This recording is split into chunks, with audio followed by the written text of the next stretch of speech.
Let's go through a really great caged exercise, kind of opens up the fretboard. You can do this in minor, but I'm just going to show you this example in major. I really like this.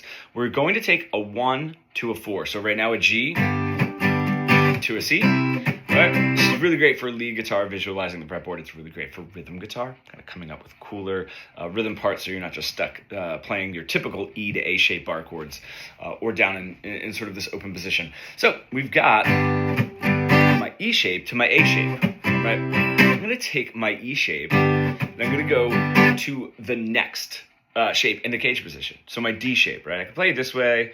It's fine, you know, cool. And then I'm going to take my A shape for my 4 chord, my C, and I'm going to go to the next in the cage position, which is G. Right, so that to this.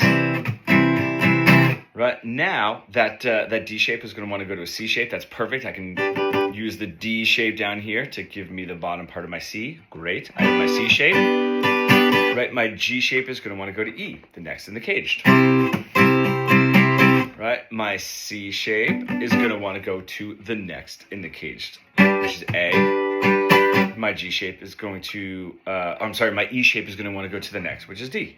So that's how we can move up through the cage system, and you can really see a G to a C. I'm just saying the chords now, not the shapes. G to a C, right? G, if I want to do it that way or this way, right? G to a C, G to a C, G to a C. I'm going to play it this way.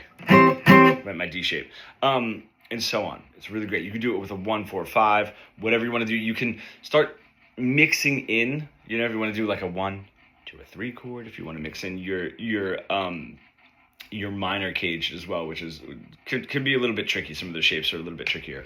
But great exercise. It helps to open up the fretboard. Also, if you're playing that, right? I was at a gig with somebody.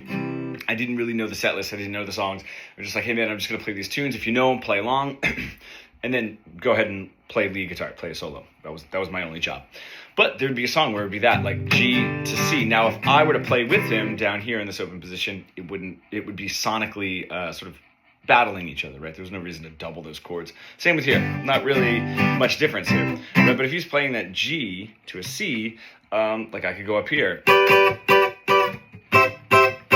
Right? Just knowing that sort of cage system up and down is always very helpful. If you are stuck in that really boring, boxy guitar solo plateau that we all get into, and you really want to bridge the gap between your creative ideas and what you're able to play, becoming fully fretboard fluent, comment pro below, and we can get started.